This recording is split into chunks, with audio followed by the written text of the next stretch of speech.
Za chwilę wysłuchasz wersję audio najnowszego tekstu z naszego portalu. Wszystkie artykuły przeczytasz na enlat.pl. Życie oparte na dowodach naukowych. Tekst Krzysztofa Głowackiego.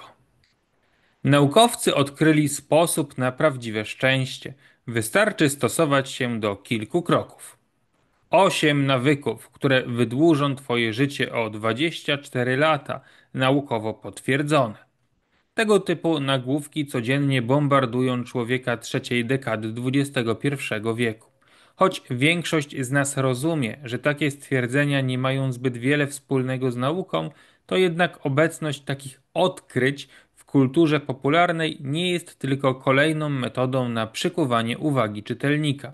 Świat często wciska nam usłane różami życie oparte na dowodach naukowych. Po usunięciu scjentycznej otoczki, treść takiego stylu życia okazuje się być rytualna i bezrozumna.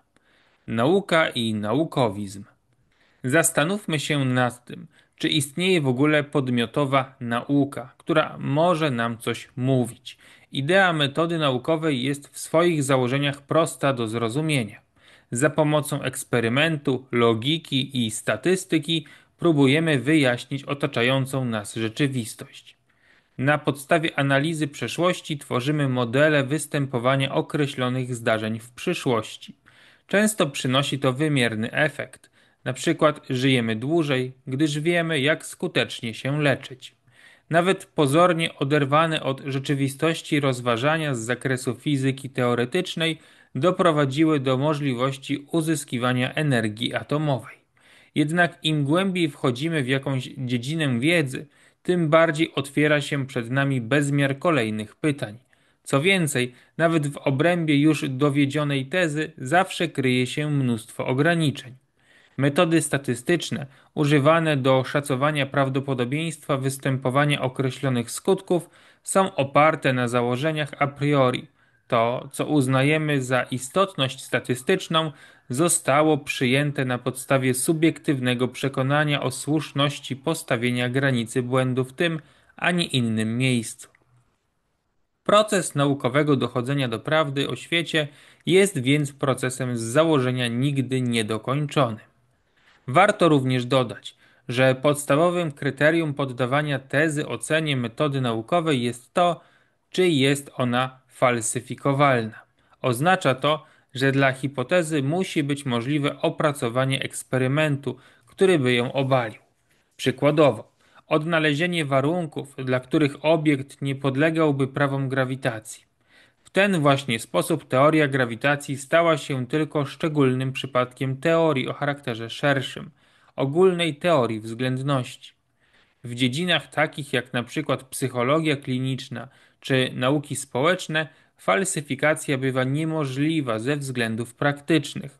Choć możemy sobie wyobrazić eksperyment, w którym w czasie rzeczywistym zapisujemy emocje wszystkich Polaków, to praktyczny brak możliwości zrealizowania takiego eksperymentu powoduje, że tezy na nim opartej nigdy nie potwierdzimy ani jej nie zaprzeczymy. Nauka nie jest więc żadną osobą, która komunikuje cokolwiek światu. Jest ona zbiorem narzędzi, pomagającym lepiej poznawać rzeczywistość. Co istotne, dla skuteczności nauki konieczne jest restrykcyjne przestrzeganie jej metodologii. Wraz z narodzeniem się metody naukowej narodził się również scjentyzm. Ta filozofia zakłada, że dowody empiryczne są jedynym rzetelnym źródłem wiedzy o świecie i należy z góry odrzucić tezy, których nie jesteśmy w stanie na tym gruncie wykazać. Dobrze tą myśl wyraził znany popularyzator nauki profesor Andrzej Dragan w wywiadzie dla portalu Filozofia Przyrody. Cytat. Starożytni Grecy byli filozofami tylko z nazwy. Tacy Sokrates, Demokryt, Arystoteles i tak dalej byli raczej fizykami, tylko że jedynym instrumentem docierania do prawdy, jakim dysponowali, były rozum, gołe ręce i patyki, którymi można było bazgrać po piasku. Koniec cytatu. W dalszej części rozmowy Dragan przeciwstawia im tych filozofów, którzy próbowali tę samą metodę poznawania świata stosować już po wynalezieniu koncepcji metody naukowej. Cytat. Ja filozofom nie odmawiam, że dobrze się bawią i poszerzają w głowie to i owo, tylko spostrzegam, że ta aktywność jest skrajnie nieefektywna w pogłębianiu zrozumienia świata, w zderzeniu z dokonaniami nauki. Koniec cytatu. Popularny fizyk oczywiście również uprawia w swojej działalności filozofię i to dokładnie w takim sensie, w jakim ją krytykuje. Ale zostawmy na boku spory pomiędzy różnymi koncepcjami świata. Postęp nauki i technologii dał ludzkości wiele dobra. Oświeceniowy rozwój metody naukowej spowodował gwałtowne przyspieszenie procesu odkrywania różnych gałęzi otaczającego nas świata. Wychowani w świecie dostępu do zdobyczy medycyny i technologii, często nie doceniamy wpływu tego, jak zastosowanie rozumowania naukowego poprawia jakość naszego życia. Jednak wiara w ostateczny triumf nauki okrywa mgłą umysły wielu ludzi i skłania ich do uznania, że nieomal każdy aspekt naszego życia, zarówno indywidualnego, jak i zbiorowego, jesteśmy w stanie opierać na dowodach empirycznych. Problem polega na tym, że bardzo często te dowody zwyczajnie nie istnieją lub są bardzo wątpliwej jakości. Przyjrzyjmy się kilku takim przypadkom. Żyj zgodnie z wytycznymi i płać nam za poradę. Zdrowo się odżywiaj, prowadź bogate życie towarzyskie i uśmiechaj się do ludzi na ulicy. Poza tym uporządkuj swoją relację z traumami z przeszłości oraz na bieżąco przepracowuj swoje problemy. Brzmi racjonalnie, trochę tak, a trochę nie. Pop psychologia nieustannie sieje zamęt w ludzkich systemach wartości. W internetowych vlogach, kolorowych czasopismach i gabinetach psychoterapeutów rady cenne i uniwersalne przeplatają się ze zwykłą szarlatanerią. Człowiek jest w stanie zapłacić każde pieniądze za gwarancję szczęścia. W tę potrzebę doskonale wpisuje się racjonalizująca nasze życie kultura psychoterapeutyczna. Współczesna psychoterapia ma około 600 różnych modalności, a być może jeszcze więcej, trudno zliczyć je wszystkie. Część z nich podchodzi do swojej praktyki w sposób metodologiczny, oparty na dowodach naukowych, lecz nie wszystkie. Dlaczego? Cóż, być może jakby uczciwie zweryfikować zakres rzeczywistego działania większości koncepcji, okazałoby się, że po prostu nie działają. Nie oznacza to bynajmniej, że całą psychoterapię należy wyrzucić do kosza. W wielu przypadkach znajduje ona swoje zastosowanie, potrafi nawet ratować ludzkie życie. Jednak kultura terapeutyczna tak mocno zawładnęła wyobraźnią mas ludzkich, że wystarczy zapłacić za prywatne szkolenie, aby w stosunkowo krótkim czasie przyzwoicie zarabiać na poszukujących pomocy ludziach. Pójście do specjalisty ma być receptą na wszystkie życiowe problemy. Mądre terminy i hermetyczny język wypiera przekazywane z pokolenia na pokolenie mechanizmy radzenia sobie z problemami i trudnościami, często nie oferując nic lepszego w zamian. Rozdrapywanie ran z dzieciństwa może nam wskazać jakieś tropy do tego, skąd wzięły się nasze odruchy i mechanizmy zachowania, ale z reguły nie daje odpowiedzi na wyzwania teraźniejszości. Odsuwa za to problem od nas samych i zwalnia z osobistej odpowiedzialności za swoje życie. Poświęcanie nadmiernie dużo czasu analizie własnego życia często przynosi skutek odwrotny od zamierzonego. Po zamachu na World Trade Center przeprowadzono szereg badań, które jednak z jakiegoś powodu do dziś nie rozniosły się szerokim echem. Świadkom tych dramatycznych zdarzeń oferowano szybką interwencję psychologiczną, tzw. debriefing, mającą zapobiegać zespołowi stresu pourazowego PTSD. Efekt? W opublikowanym na 10. rocznicę zamachu raporcie okazało się, że osoby, które nie skorzystały z pomocy psychologicznej zaraz po zamachu, lepiej radziły sobie z trudnym przeżyciem. Bieżące analizowanie i przepracowywanie dramatycznych obrazów nie tylko nie pomogło, a wręcz zaszkodziło wielu osobom, utrwalając w ich psychice traumatyczne wydarzenia. Nie mamy więc skutecznej i potwierdzonej naukowo metody szybkiego zapobiegania traumom. Nie przeszkadza to jednak w mamieniu ludzi, że naukowcy dostarczyli takich dowodów. Gdy kolejnym razem, szanowny czytelniku, dowiesz się o jakimś dużym, dramatycznym wypadku, wsłuchaj się uważnie w treść medialnych komunikatów.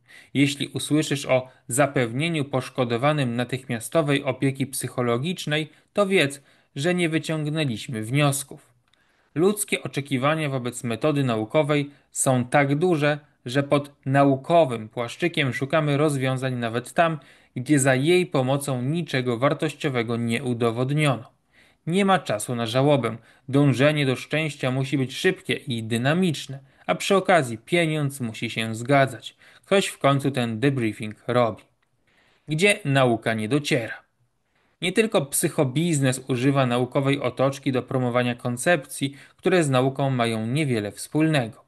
Problem polega nie tylko na dopisywaniu sobie nieistniejących dowodów empirycznych, lecz w zaprzęganiu metody naukowej do dziedzin, w których nie ma ona swojego zastosowania, bądź jej zastosowanie jest zwyczajnie nieetyczne.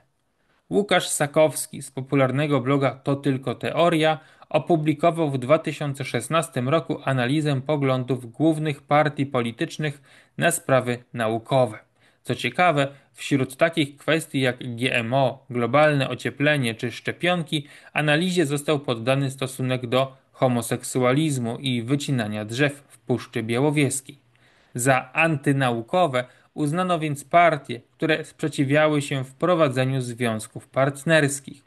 Autor uzasadniał to brakiem dowodów naukowych na częstsze występowanie chorób, w tym psychicznych, u homoseksualistów.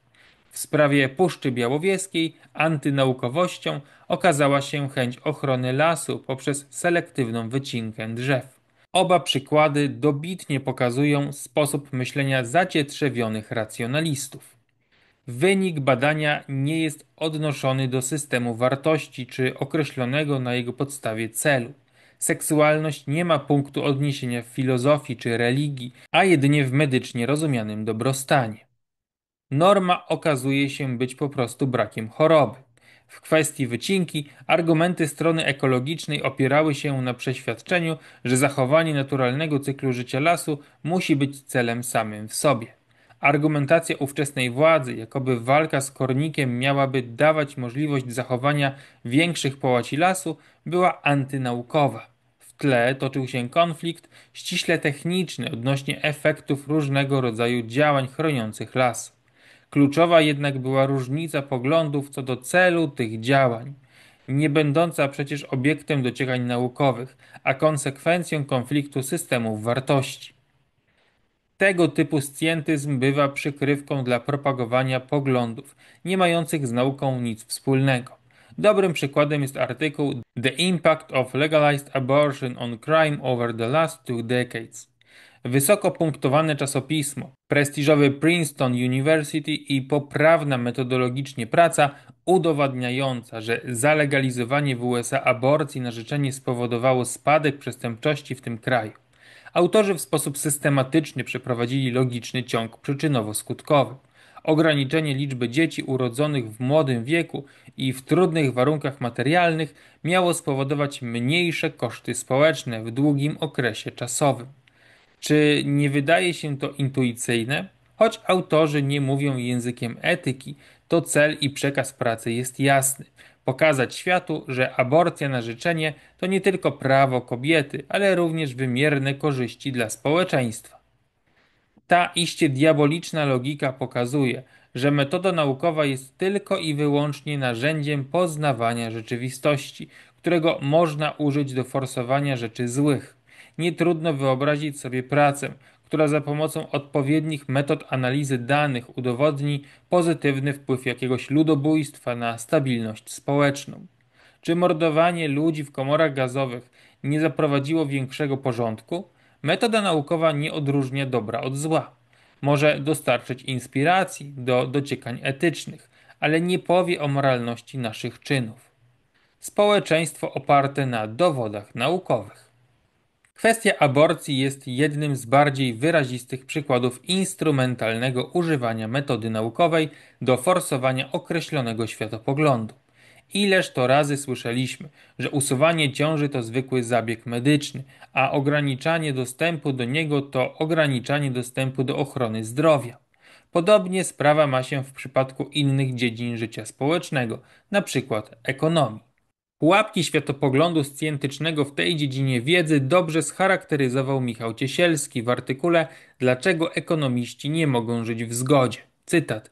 Zewnętrzny odbiorca, słysząc od jednego ekonomisty, że aktualnie trzeba podnosić stopy procentowe, a od drugiego, że konieczne jest ich obniżenie, uzna ekonomię za schizofreniczną naukę, w której nic nie wiadomo i można w jej ramach głosić dowolne twierdzenia. Brakuje w tym obrazie opowieści o konkurencyjnych modelach i ich założeniach, do czego przyczyniają się również sami ekonomiści przez sposób formułowania tez z zakresu polityki gospodarczej. Koniec cytatu. Zmitologizowane i rzekomo zawsze uniwersalne prawa ekonomii tak naprawdę opisują uproszczenie rzeczywistości. Z narzędzi analizy sytuacji gospodarczej powinniśmy korzystać w kontekście celów, które sami sobie wyznaczamy. Wolność gospodarcza, spadek nierówności czy wzrost PKB nie są celami obiektywnymi, nie podlegają dyskusji. Tymczasem często od medialnych ekspertów słyszymy, że rząd zmieniając jakiś podatek po prostu ograbia obywateli, nie rozumiejąc oczywistych, zawsze negatywnych konsekwencji swoich działań. W Polsce symbolem tego typu postawy stał się Leszek Balcerowicz, bijący na alarm przy każdej niezgodnej z neoliberalnymi aksjomatami zmianie, wieszczący co i raz bankructwo państwa i drugą Grecję. Podobnie jak w przypadku psychoterapii, nie chodzi tu o odmawianie sensu pracy ekonomistów, wręcz przeciwnie. Zrozumienie rzeczywistego zakresu możliwości wyjaśnienia świata za pomocą jednej z tych dziedzin nadaje jej większą wzniosłość. Praca psychoterapeutów niejednokrotnie pomaga ludziom radzić sobie z chorobami psychicznymi. Modele ekonomiczne są doskonałym narzędziem do zastanowienia się nad przyszłością społeczeństwa i kreowania polityki gospodarczej państwa. Jednak w momencie, gdy zaczynamy wierzyć w omnipotencję tych dziedzin, nie tylko popełniamy błąd poznawczy, ale też zabieramy ludziom wiarę w skuteczne instrumenty zmiany naszej rzeczywistości. W życiu zbiorowym ulegamy złudzeniu państwa pozbawionego fundamentu aksjologicznego, bowiem nauka jest tylko narzędziem poznawania i nie może stanowić celu samego dla siebie. Stąd błąd rozumowania uniemożliwia nam trzeźwe spojrzenie na różne sprawy i uczciwą dyskusję na temat polityki społecznej. Prawico, nie bój się nauki. Przykłady absurdalnego myślenia, podszytego łatką naukowości, można by jeszcze długo mnożyć. W niniejszym tekście próbowałem zmierzyć się z wykrzywionym i zdegenerowanym scjentyzmem, w który wierzą raczej ludzie o lewicowo-liberalnych poglądach. Nie zamykam jednak oczu na ewidentną prawicową awersję do nauki. Walka ze szczepieniami, antropogenicznością globalnego ocieplenia czy teorią ewolucji to tylko niektóre przykłady instrumentalnego traktowania metody naukowej przez ludzi o konserwatywnych poglądach. Warto, aby lewica i liberałowie zrozumieli, że nauka nie wyznaczy nam celu istnienia, a prawica, że metoda naukowa to nie kolejny wymysł globalistów chcących zniszczyć wszystko, co tradycyjne i piękne. W gruncie rzeczy sama nauka nie jest niczym innym, jak wyciąganiem wniosków z przeszłości i na przyszłość. Czy nie takiego właśnie państwa, opartego na ponadczasowych wartościach, ale nie stroniącego od nowoczesnych rozwiązań, nam trzeba? Zachęcamy Państwa serdecznie do polubienia i skomentowania tego nagrania, czym pomogą nam Państwo w docieraniu do nowych odbiorców. Prosimy również o zasubskrybowanie naszego kanału, aby nie przegapić kolejnych interesujących nagrań. Prosimy również o rozważenie wsparcia finansowego dla naszej działalności. To dzięki Państwa zaangażowaniu, w tym przede wszystkim cyklicznemu wsparciu finansowemu, możemy kontynuować naszą działalność i stale się rozwijać. Wspierać nas Państwo mogą za pośrednictwem serwisu Patronite pod adresem patronite.pl/Nowy Lat, a wszelkie szczegóły odnośnie tej, a także innych możliwych form wsparcia znajdą Państwo w opisie tego nagrania.